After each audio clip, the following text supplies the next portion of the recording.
tolong dicatat baik-baik agar tidak habis waktu kita hanya untuk ini ya. Saya ingin menyampaikan ke teman-teman saja supaya mengoreksi semua apa yang selama ini keliru ya. Kita membuat yang terbaik di dalam proses perkuliahan kita dan proses kuliah kita di S3 ya.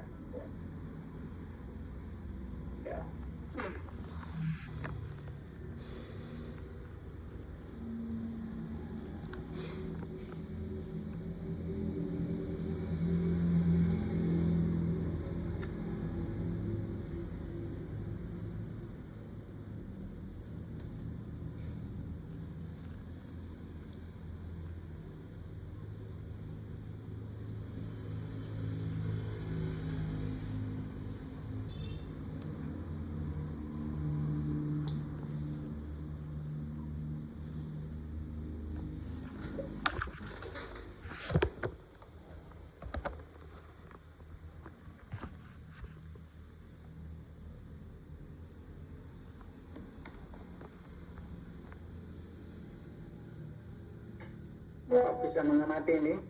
Bisa. Baik. Bisa mengamati ya? Ya.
Ini dia.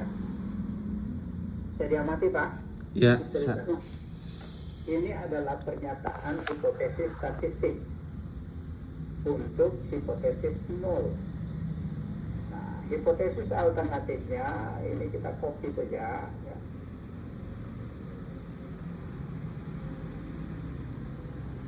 Hipotesis alternatifnya disebut sebagai hipotesis tandingan. Ini kita ganti ya. Jadi 1 atau alternatif biasanya juga dipakai A ya. Ini lalu ini jadi tidak sama dengan gitu ya.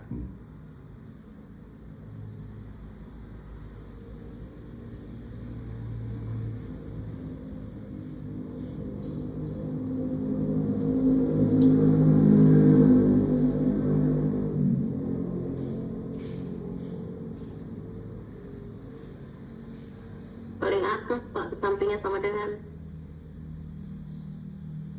Oke, nah ini tidak sama dengan. Bapak-bapak sudah melihat ini? Ya. Sudah. Nah, ini disebut dengan hipotesis statistik. Yang mana yang akan diuji? Di dalam buku itu ada bagian yang disebut dengan teori tentang pengujian statistik, pengujian hipotesis. Jadi Bapak membacanya nanti bersama. Nah, dalam teori pengujian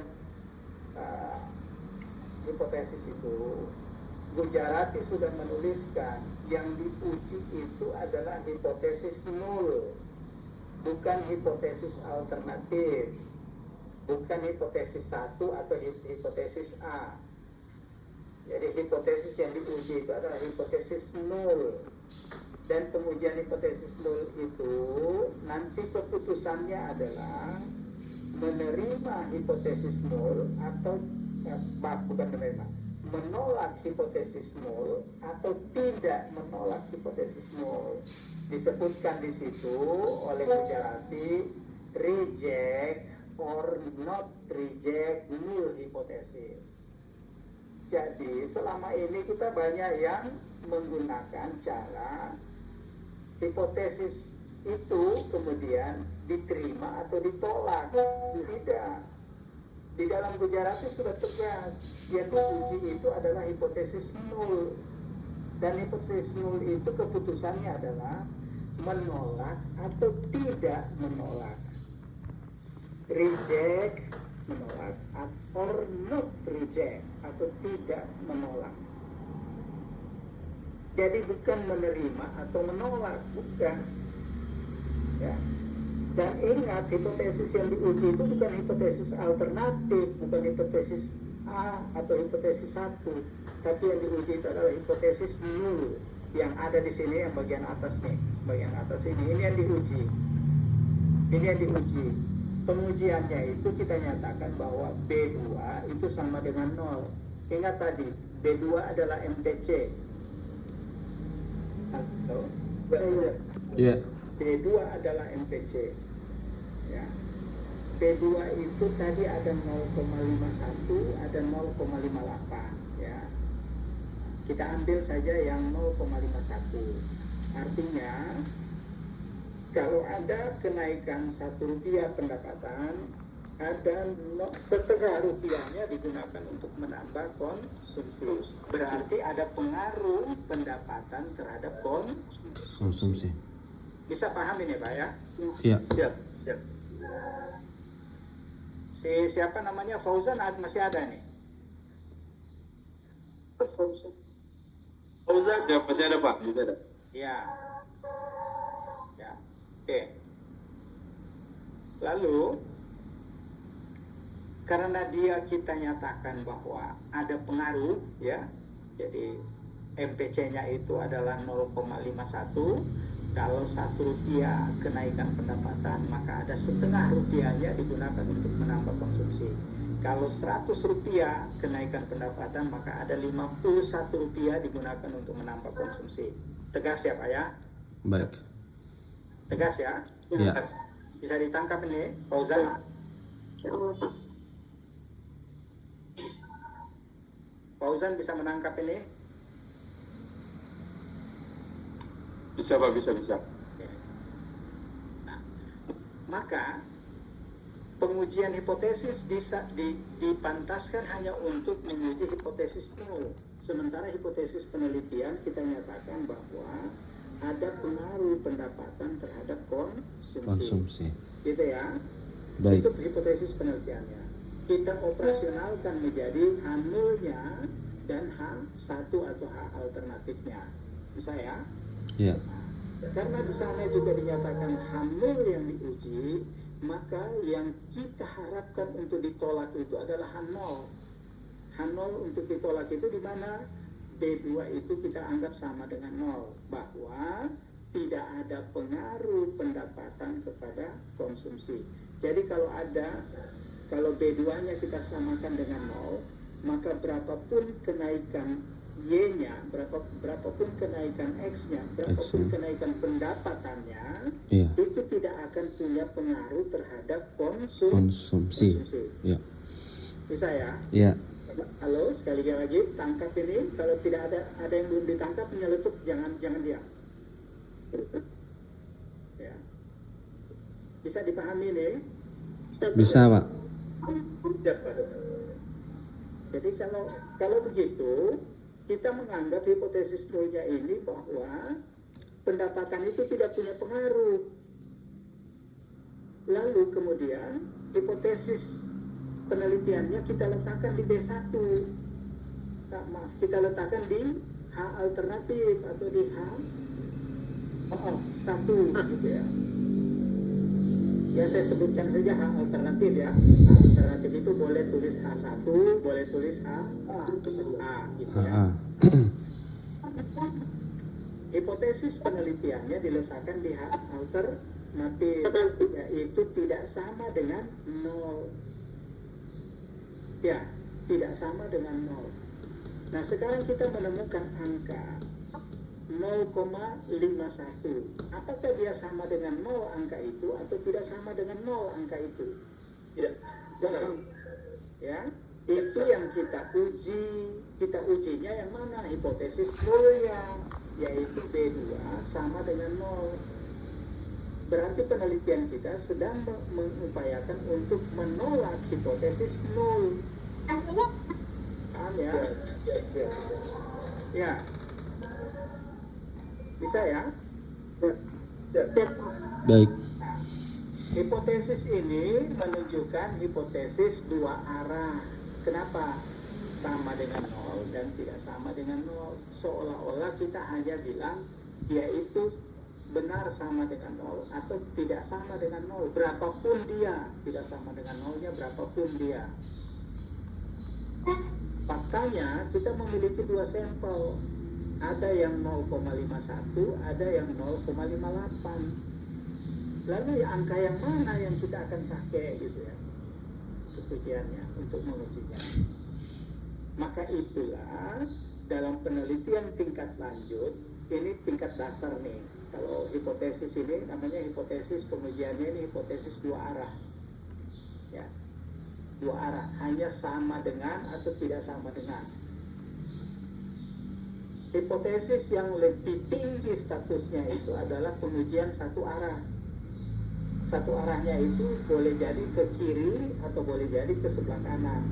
Ya di sini kita nyatakan, kalau misalnya kita menyatakan bahwa H0 itu, ya kita menduganya adalah 0,50, maka kita sebutkan di sini B2 sama dengan 0,50. Lalu kemudian hipotesis alternatifnya kita menyatakan besar dari 0,50 atau kurang dari 0,50. Gitu ya. Itu namanya hipotesis pengujian satu arah. Selama ini kita lebih banyak menggunakan dua arah. Dan dua arah itu penelitian ECEC, penelitian yang tingkatan bawah. Penelitian S3 tidak lagi begitu. Penelitian orang-orang yang sudah sekolah tidak lagi begitu. Harus hipotesisnya satu arah. Kecil dari atau besar dari gitu ya. Nah, kalau kita gunakan ini, B2-nya ya sama dengan 0, berarti kita sedang berada pada hipotesis dua arah. Tapi kalau kita menyebutkan B2-nya kecil dari 0, itu berarti negatif. Ya, berarti ada pengaruh negatif. Sesungguhnya itu tidak diterima oleh Keynes, teori dasarnya tidak menerima itu. Yang diterima oleh teori dasarnya itu dikemukakan pada hipotesis alternatif, yaitu apa? B2 besar dari 0. Jadi kalau tadi kecil dari 0, maka hipotesis yang disebut dengan satu arah itu lawannya adalah besar dari 0. Gitu ya. Paham ya? Nah ini penulisannya, lalu diujilah itu. Bapak Ibu sekalian, sekarang sudah mau pukul 12 ya. Kita ternyata lama ya. Ternyata lama karena kita sekaligus belajar belajar komputer gitu. Oke.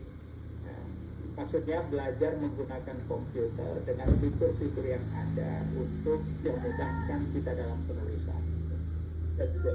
Bukan belajar belajar komputer bukan, tapi fitur yang ada di dalam. Fitur yang ada yang jarang digunakan.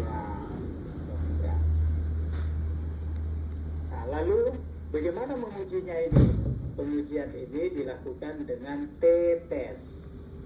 Nah, pengujiannya dilakukan dengan T-test. Nah, saya ingin contohkan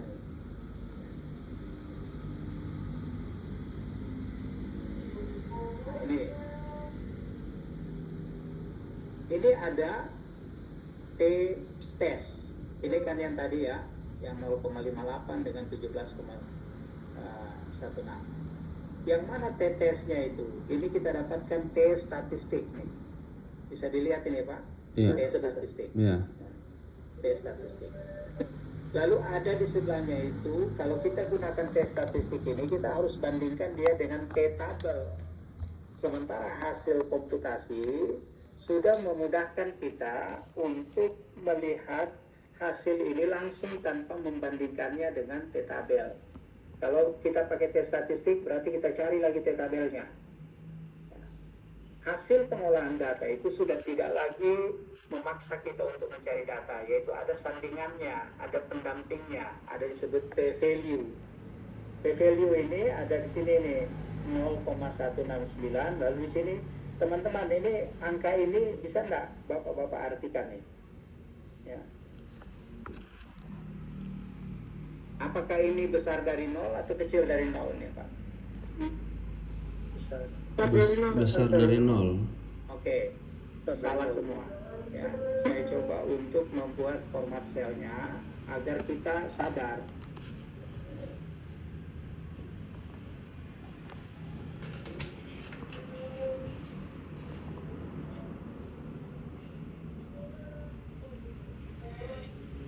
Besar dari 0 atau kecil dari 0? Kecil dari 0. Kecil. Signifikan. Jadi saya sudah memprovokasi Anda. Begitu disebutkan besar dari 0, saya bilang salah. Tapi bapak-bapak tidak mencoba untuk menanggapinya. Ini besar dari 0 atau kecil dari 0? Masih lebih besar dari Masih lebih besar daripada 0, Pak. Pada 0. Ya. Karena 0 Tetapi positif. dia biasanya kita gunakan alfa 0,05. Ya, alfanya 0,05 atau 5% tingkat kesalahannya. Ini lebih kecil dari, kalau tadi bapak-bapak akan menyatakan besar dari 0 itu sebenarnya adalah 1700 sekian begitu ya. Nah, tapi angkanya tadi menyatakan, ya, saya ulang gitu ya, saya Ctrl Z kembali. Nah, ini angkanya nih. Bapak menyatakan ini sebenarnya angkanya 1733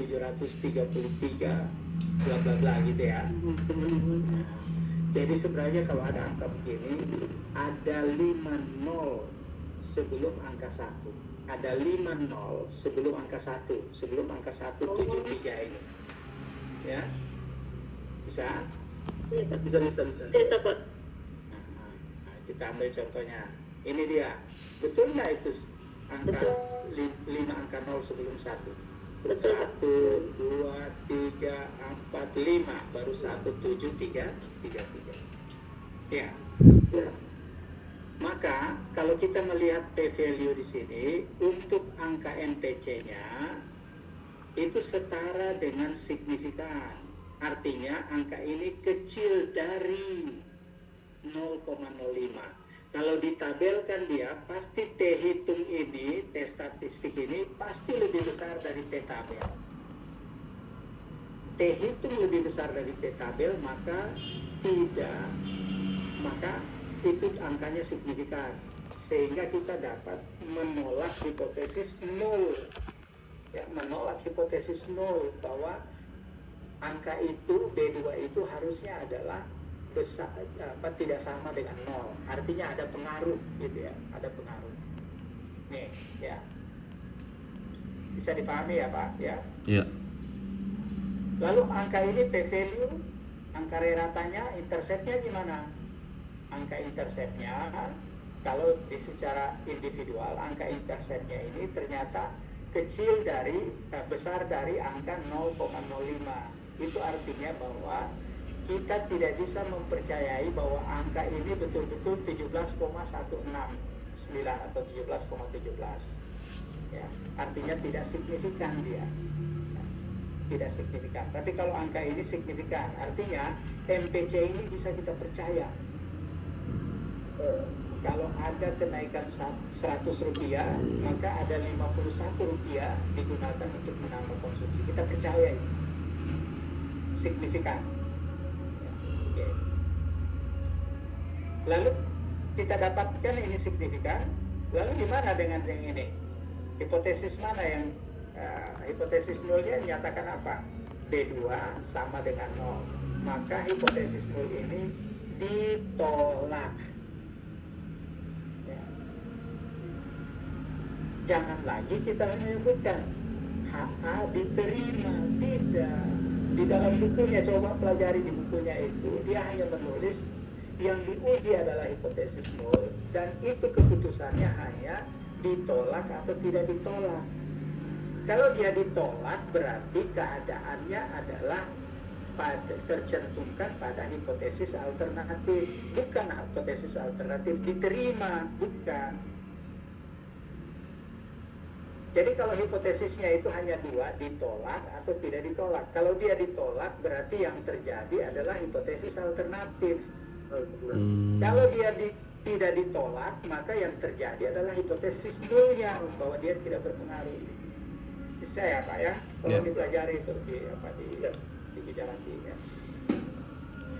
Nah, saya meminta Bapak-Bapak mempelajari lagi tentang pengujian hipotesis ini. Jadi silakan cari T hitungnya, bagaimana cara menghitung T hitungnya. Gunakan Excel yang sudah Bapak-Bapak sudah kerjakan itu. Gunakan Excel itu untuk mencari T hitung. Dan upayakan mencari T tabel gitu ya. Oke, saya kira itu pertemuan kita hari ini. Sekarang kita sudah pukul 12, sudah salawat tarhim ya. Sudah salawat tarhim ya. Nah, mohon kawan-kawan ya lebih banyak untuk membaca dan berusaha untuk menggunakan